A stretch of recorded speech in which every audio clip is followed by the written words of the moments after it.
Talk about what happened at the King Power Stadium. Leicester City, a newly promoted side, coming back from the Championship, gaining promotion into the English Premier League. Of course, they've been struggling since they gained promotion back to the top flight English Premier League. Of course, today they had to host a Chelsea at the King Power Stadium, welcoming back their former manager, the man that brought them back from the Championship to the English Premier League. Talking about Enzo Maresca. At the end of the day, Chelsea, of course, they took the maximum 3 points at the King Power Stadium, leaving Leicester City with nothing. 2-1.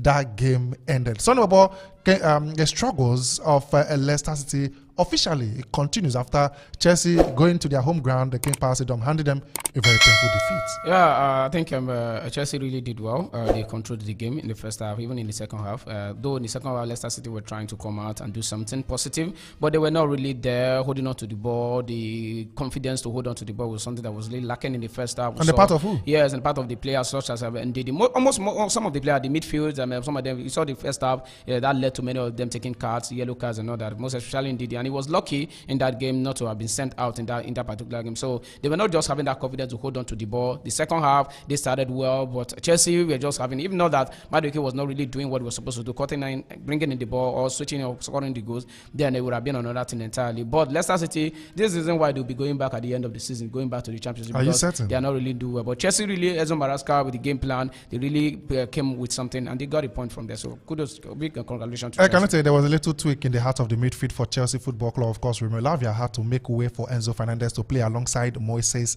Caicedo. The Leicester midfield was very effective. Yes, I think he tends to play Lavia, Caicedo, Fernandez. Enzo Fernandez against I will put it lesser opposition because when he plays against a quality side with sense of that he has to that the game will lead to a midfield battle, he uses Lavia and the fact that Lavia got a slight injury. So, but I think if more attackingly, if you're attacking wise, he uses Enzo.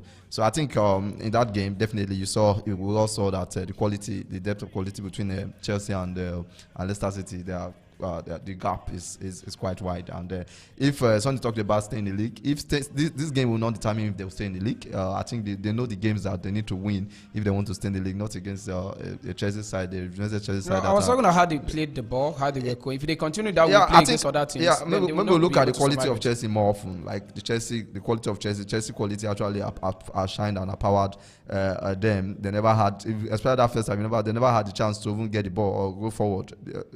So definitely, in the second half, it was more improved performance from them. And if maybe we never can tell, maybe anytime little time could have maybe be added. Probably we don't know what would have happened. But I think Leicester City probably was indeed our own Nigeria was lucky probably to escape with just a yellow card against the tackle on and there's even the first penalty against Chelsea against Leicester. I think against Chelsea, that first penalty I think probably was a penalty, but the VAR was even called into question today, the two decisions, the red card decision and the first penalty decision. But overall I think it was a well-deserved win for Chelsea. There's been questions surrounding the future of Akzet Disasi and Bernard Badashi at the bridge. Of course, Badashi started this game, which a lot of Chelsea fans never expected. Malo Gusto was out, taking Fofana to the right back. How would you assess his performance in this very game? Talking about Bernard Badashi playing alongside Levi Colwell. Yeah, I think he did well. He did well on the ball. When they're on the ball, it's more like a 3-back. When they are defending, it's more like a 3-back. But on the ball, I think Fofana goes forward as a right back. So I think he did quite okay. But better opposition we used to judge is but he's okay. I think last season he played even with the mistakes, or he made a couple of mistakes last season. But he's not like a starter, but he's a part of the team. He's a team player. He played quite a lot of football last season and this season.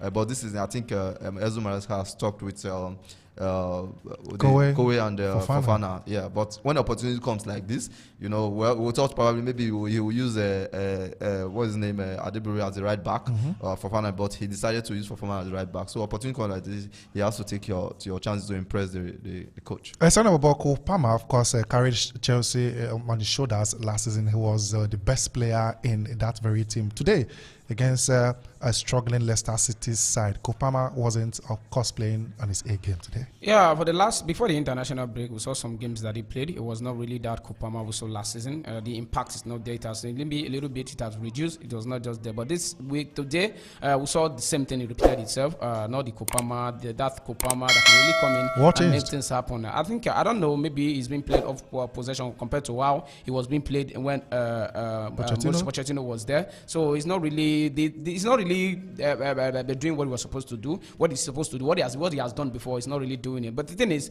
many people will say, okay, take him off and all that. But I think to an extent, there's still a little bit of what he can do. You see when he's holding the ball, you see the pass and everything. But that Kopama of last season, I'm not saying it this season. So the impact has really dwindled. What actually changed with Kopama? He hasn't been productive like he used to be. I know he was supposed to have a goal today, but Noni Madueke blocked the ball from going to the back of the net. But his performance overall wasn't the Kopama of last season. I'll look at more the influence. His influence in the game, it wasn't that last season. And you give this guy a break. He had a lot of influence last season. He was the one dictating whatever happened with Chelsea. He was Chelsea himself. Yeah, exactly. But this season, I think probably more players are taking responsibility. This style, maybe the style of what's the name? Maresca has actually made other players take more responsibility, not solely rely on one person to make things happen. Yes, I think probably remember he didn't go international break, and even before that Arsenal game, he wasn't fit, and they say why did they use him in that game? So probably maybe. But and don't forget that even before when the season started, he actually was performing against Brighton. You saw he scored. So probably maybe he's a bit on the low now, but definitely I think he's a good player. He will definitely bounce back. Don't say the same for Noni Madueke, the man that was fine previously. Yeah, like when we're off air, Madueke has talent, he has the ability, but maybe one thing is having a talent, another thing is putting the talent into work. Maybe the end product. But to me, I think he's not bad. He's not that bad the way people are saying it. If he just needs to probably improve on his game personally, personal improvement on his game, the things that he doesn't do well, he needs to do it well. But he's a talented player, and that's why probably Maresca keep using it, because he sees this thing in the training. He's just on the field of play. Probably sometimes the end product doesn't get to where it should be, but definitely I think he's still young. There's definitely he will definitely come. If he eventually continues like this, his place obviously will be under threat. Yeah, he knows. He himself knows the team. The team is stocked with talented players up front. Neto wasn't there today. The French guy is there. Sancho just came back from injury, so definitely he will know, and definitely he will be the first player to want to improve, to maintain his starting lineup. And of course, let's talk about Nicholas Jackson. Of course, he has outscored the former Chelsea man, talking about Fernando Torres. When Fernando Torres was at Chelsea, he scored 20 goals in 110 appearances. But Nicholas Jackson scored 21 goals in just 47 appearances for Chelsea Football Club. So the numbers are beginning to look fair. Yeah, it's adding up. Jackson. It's adding up already. We saw how he bothered with he was just entangled with that goalkeeper all the way for him to score. With the defender, I beg your pardon, and then he was able to find a way to score that goal in the first half. And I think he's really doing it. There have been questions, why will he always start Jackson when you have Nkuku on the bench and all that? But I think Jackson is living up to it. He's really doing it. Yes, I don't think even Nkuku comes on, he can really do what Jackson is. But Jackson right now is doing the job. And the most funny thing was how they returned after the international break. The dress, he came in with an African attire. People were like, "What is going on? Why this?" So, like, this guy went home and he's really ready to really ball, and he did it today with a goal. Yeah, big congratulations. Jackson is really stepping up. A very, very big congratulations to Nicholas Jackson. Then Malian Kanute, let's look at the Leicester City side. Of course, if you look at the midfield, they had Harry Winks, Bukayo Somari, and of course Wilfred Ndidi there. Until Winks got that injury, of course he had to go out of that game. That brought in Oliver Skip. The midfield, Oliver Skip played alongside Somari deep down, having Ndidi be the player that has a license to move forward. That's practically taking away the better part of Ndidi. He was nullified in that very game. Yeah, I think it's a 3-month tax, but Ndidi is the one that is given the license to bump forward. Go forward. Yes, to offer assistance. But those are not his attributes. Yeah, we know. But in the team currently, with the players they had, I think with the players they had, it was the one capable of doing so that's why I was asked to do that. Because if when Winks left, because Bonamote, what's his name, the Brighton player, he's on a 5 yellow card, so he missed that game. So you don't have exactly. any 10, So and Winks, who is the best position to play that, he got injured. So I think he had to do that. I think that was out of the hands of the coach. When Enzo Maresca left to Chelsea, was it the right decision appointing Steve Cooper as the head coach of Leicester City, knowing fully well that they need to stay in the league, just coming back from the Championship, they ought to remain in the league, but with his record, it has been very terrible for Leicester City. Steve Cooper. Don't forget that he kept Nottingham Forest in the league a few seasons ago. That season he kept them I don't know. Probably, I think they looked at one of the reasons they appointed him. They looked at Premier League experience.